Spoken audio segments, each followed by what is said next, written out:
This is the image that we're attempting to copy with our makeup. There we go. Beautiful. So first look up at the ceiling. So today we're doing period makeup, and we've chosen the romantic period to do for Jen, which is the early 1800s. And we're going with a pale foundation and rosy lips, rosy cheeks. You'll see. It's going to have that really pretty porcelain look. Like a China doll. Going close.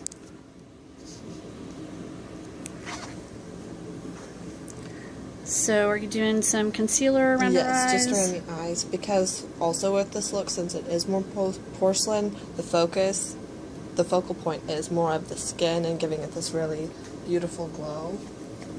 You'll see that in a lot of paintings from that time period.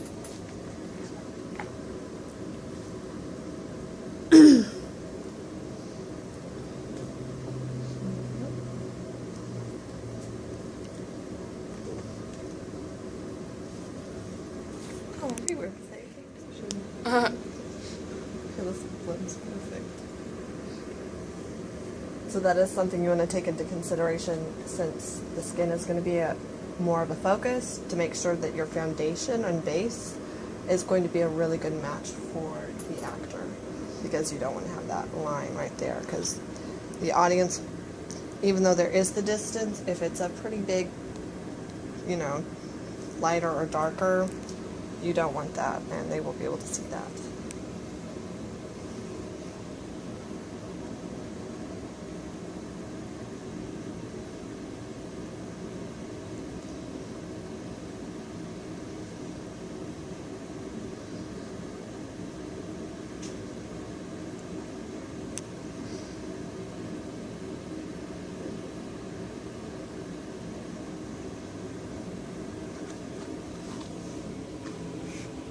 Going close.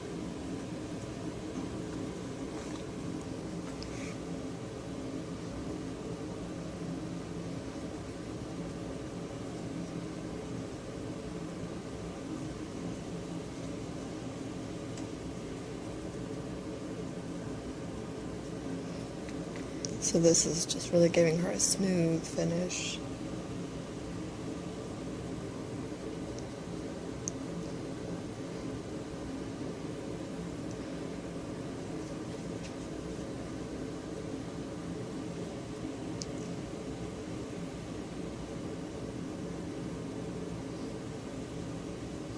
Yeah, I really like the way this particular foundation picks up the light, and it looks really pretty in pictures. It was actually designed for a studio setting, so being on stage too in the lights, it holds up well.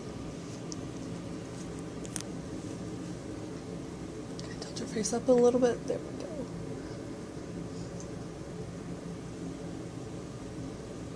So just see how it's already kind of got that nice, healthy shine to it. Kind of a dewy glow.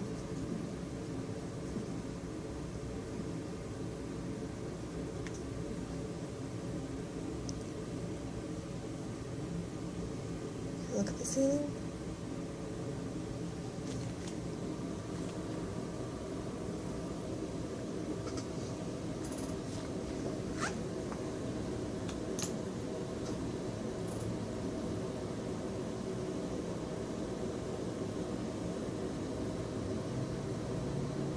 Close.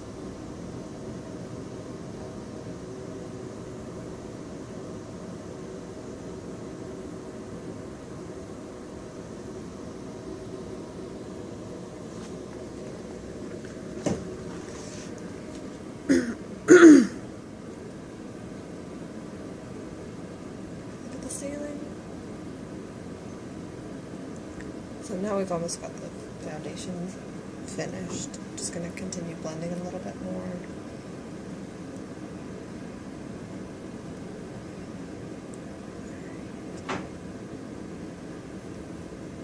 So with this look, it doesn't require a lot of highlighting and shadows.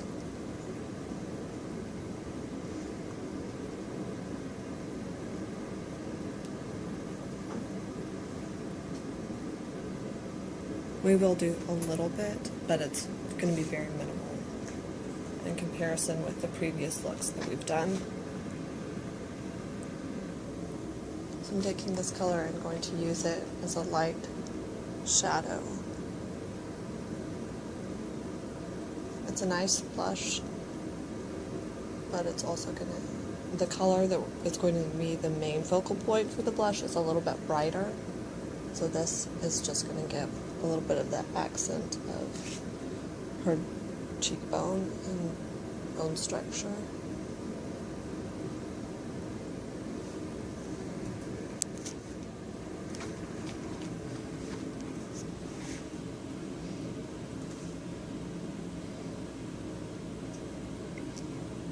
So keeping it pretty light. You want it to be subtle.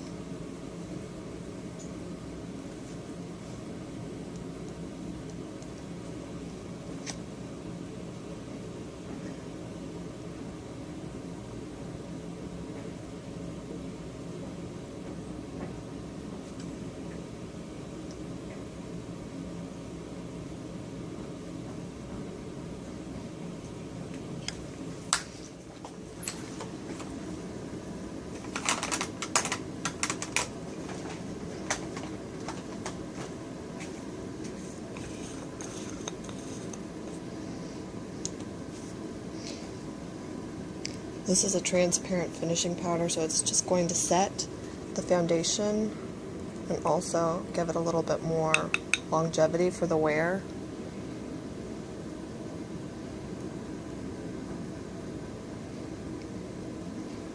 So I like doing it after I do the foundation, then I'm going to do the blush and then the eye makeup. Then I will apply another light layer.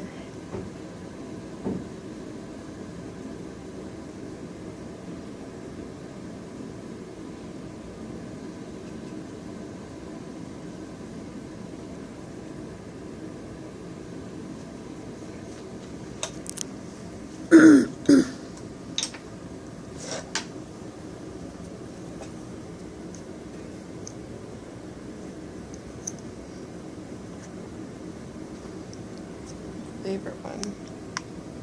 Going in and just giving a little bit more definition, so it's a really light brown. Just kind of pressing it in the outside of the lid and blending upwards.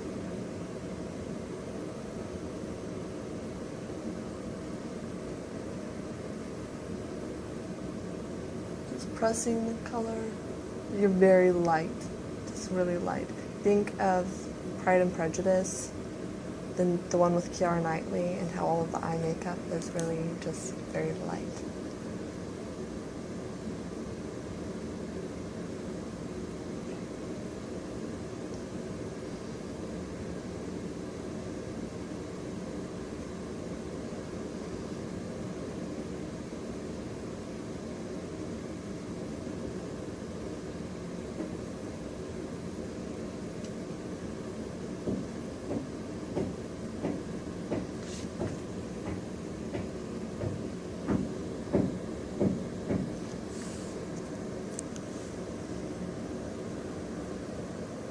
Doing a really soft pink. Just a soft, very light accent of color.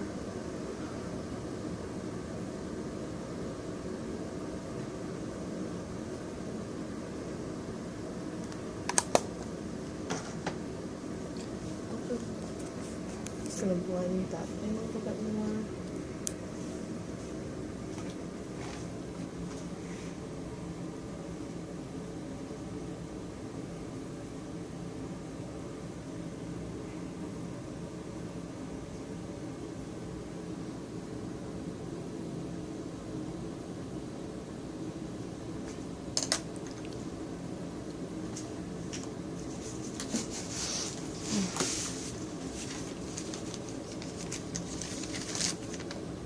I love this product because you can use it for the lips and the cheeks. So if you can find something that's versatile like that, I do recommend it because you can use it for so many different things. What is it? It's a casual lip color, lip and cheek. But any products that you find that, you know, have two purposes and have a good wear, I would recommend.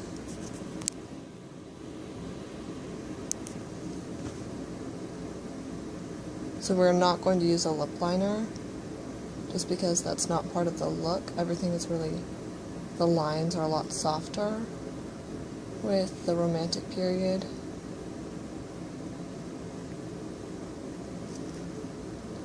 Lightly press your lips together. There we go.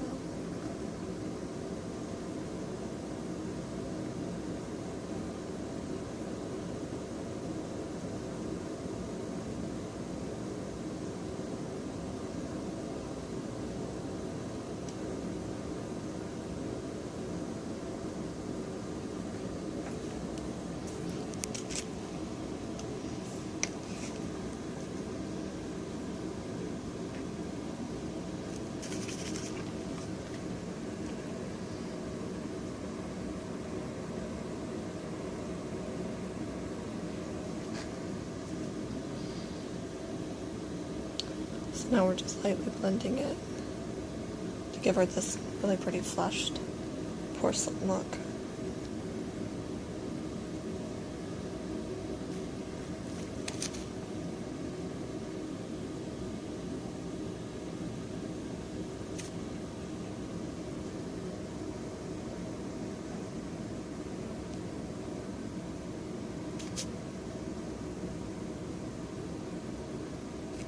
What I like about the creams is that as you blend them in, they look a lot more natural, and it's really easy to lighten them or make them darker.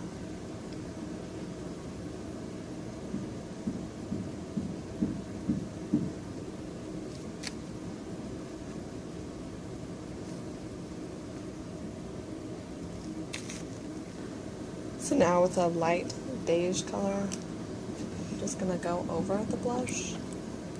Soften it a little bit, that way everything is, the lines are all blending together so smoothly, so there's not a huge variation. Looks like she just went for a nice morning stroll. Around the park. In Kensington. Yes,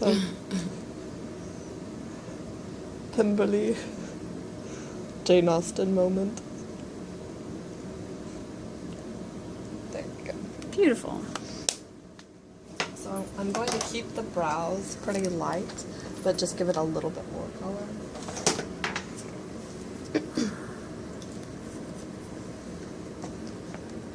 Oh, crap. There we go.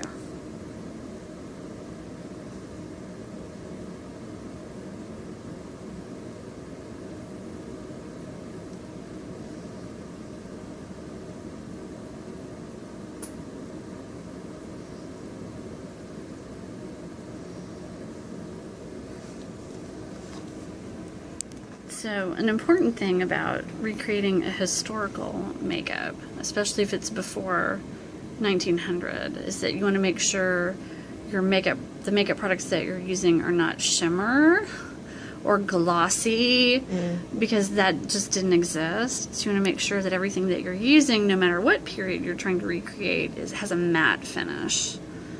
You don't want any sparkly, glittery makeup going on. Yeah, satin might be okay, just to have a subtle sheen, but definitely avoid glitter. No frosted blue eyeshadow from the 60s. No iridescent anything.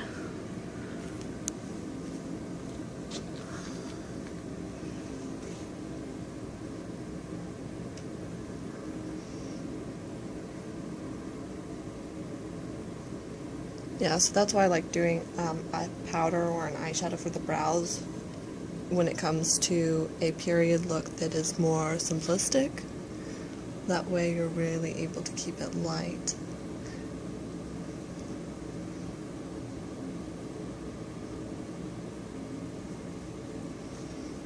There we go. That looks really nice. So I'm going to get that same brown and do a little bit along the lash line.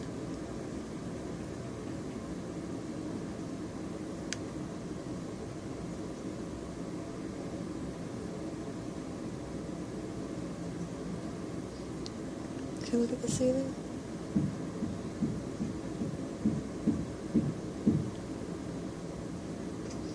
Close.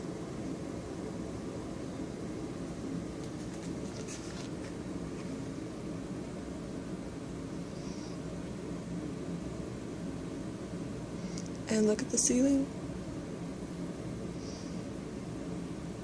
Okay.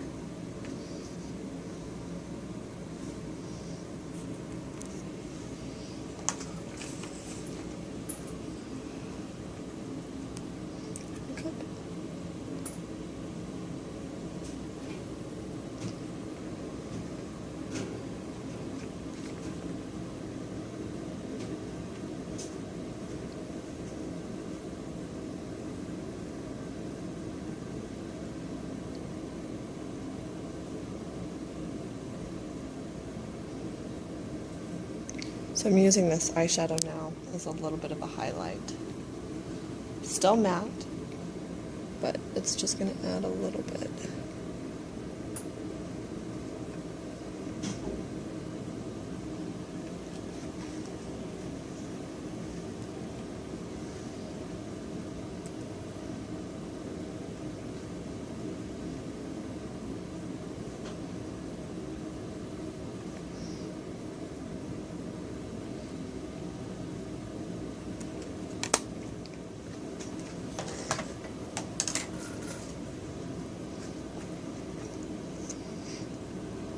And with the mascara, it's best if you can get a brown or something that's a little bit lighter than black. Right now all I have is black, so I'm just going to do it really lightly.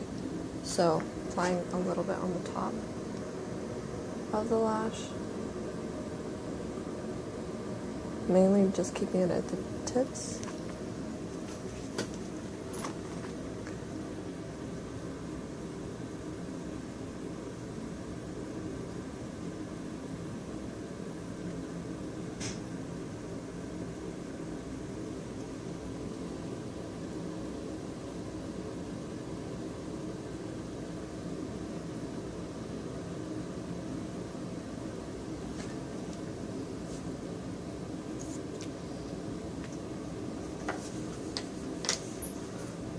Close.